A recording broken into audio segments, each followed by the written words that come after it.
Halo anak-anak, tahu nggak sih bahwa golden rice atau beras emas dapat mengatasi defisiensi vitamin A?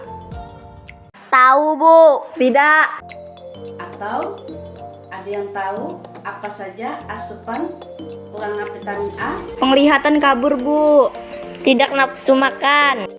Oke, semua jawaban kalian ada benarnya. Yang pasti, kurangnya asupan vitamin A bisa menyebabkan penyakit ispa, pneumonia, diare, dan campak. Oleh karena itu, kenapa golden rice dapat mengatasi defisiensi vitamin A? Karena golden rice merupakan salah satu jenis padi transgenik, di mana pada kulit padinya warna kuning keemasan. Warna kuning keemasan disebabkan adanya beta karotin pada biji padinya. Adapun cara pembuatan golden rice menggunakan teknik bioteknologi. Kalian pasti tahu dong bioteknologi. Ya, bioteknologi merupakan salah satu cabang ilmu biologi. Untuk lebih jelasnya, silahkan kalian simak materi berikut ini.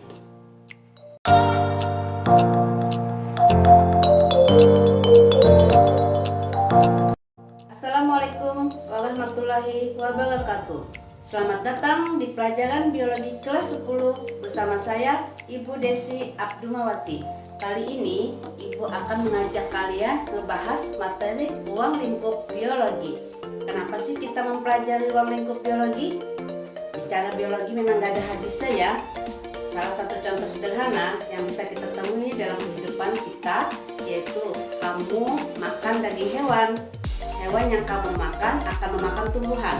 Tumbuhan akan memerlukan karbon dioksida dan mengeluarkan oksigen. Oksigen yang dikeluarkan oleh tumbuhan akan kita ambil sebagai sistem pernapasan kita. Sementara itu, hasil dari sistem pernapasan kita akan mengeluarkan karbon dioksida. Nah, dari analogi sederhana itu artinya makhluk hidup memerlukan dan saling membutuhkan. Tapi sebelumnya, kalian harus tahu dulu ya kompetensi dasar yang harus dikuasai, yaitu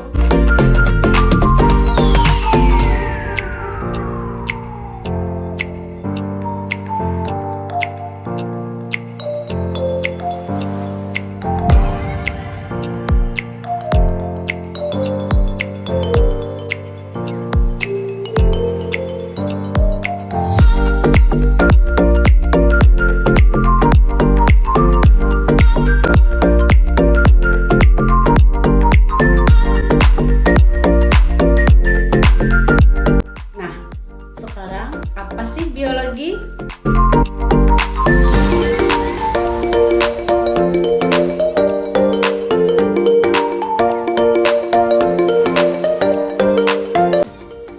Biologi tidak hanya mempelajari kehidupan pada masa sekarang, tetapi juga mempelajari tentang kehidupan di masa lalu dan kehidupan di masa yang akan datang. Biologi meliputi pelajaran mengenai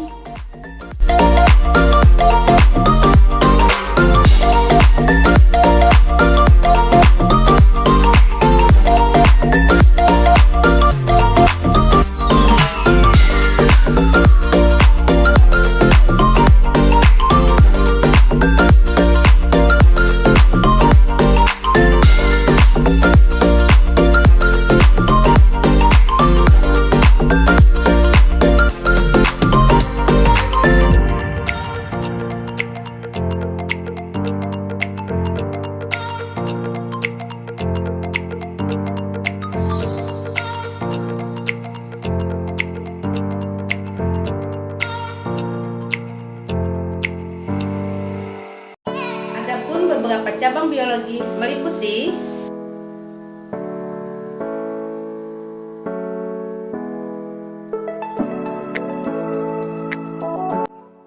morfologi adalah ilmu yang mempelajari tentang bentuk dan struktur tubuh. Anatomi adalah ilmu yang mempelajari tentang struktur tubuh bagian dalam hewan dan tumbuhan. Fisiologi adalah ilmu yang mempelajari tentang fungsi-fungsi tubuh. Sitologi adalah ilmu yang mempelajari tentang sel. Genetika, ilmu yang mempelajari pewarisan sifat dari orang tua ke keturunannya. Ekologi, ilmu yang mempelajari interaksi antara organisme hidup dan lingkungannya. Taksonomi, ilmu yang mempelajari tentang klasifikasi, identifikasi, dan penamaan makhluk hidup. Paleontologi adalah ilmu yang mempelajari tentang fosil. Mengapa kita harus mempelajari biologi?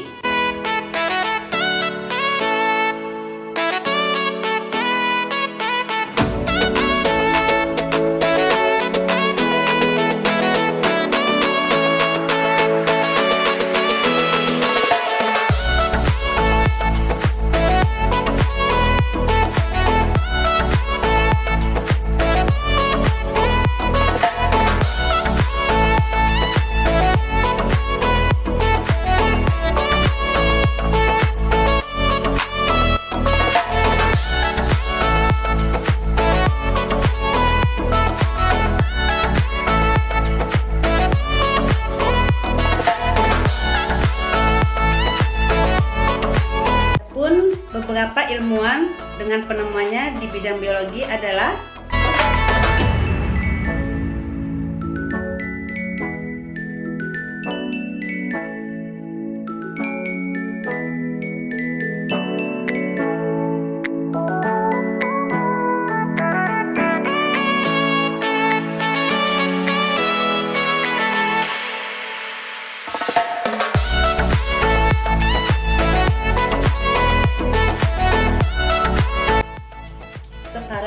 objek kajian biologi meliputi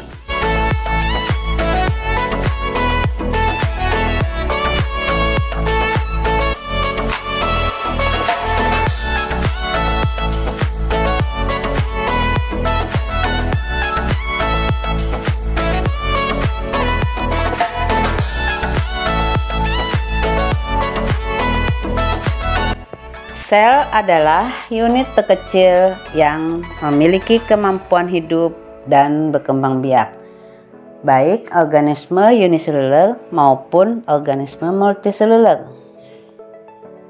Jaringan merupakan kumpulan sel dengan struktur dan fungsi yang sama. Di sini contohnya adalah jaringan otot dan jaringan saraf. Organ merupakan kumpulan beberapa jenis jaringan yang berbeda. Contoh pada hewan kita temui, misalnya di sini adalah jantung, usus, sedangkan pada tumbuhan organnya merupakan akar dan batang. Sistem organ terdiri atas beberapa organ dan memiliki fungsi yang spesifik. Misalnya sistem pencernaan dan sistem pernapasan. Kumpulan berbagai sistem organ akan membentuk organisme atau individu. Misalnya di sini kita lihat contoh individu adalah manusia. Kelompok individu satu spesies yang hidup di tempat tertentu disebut populasi.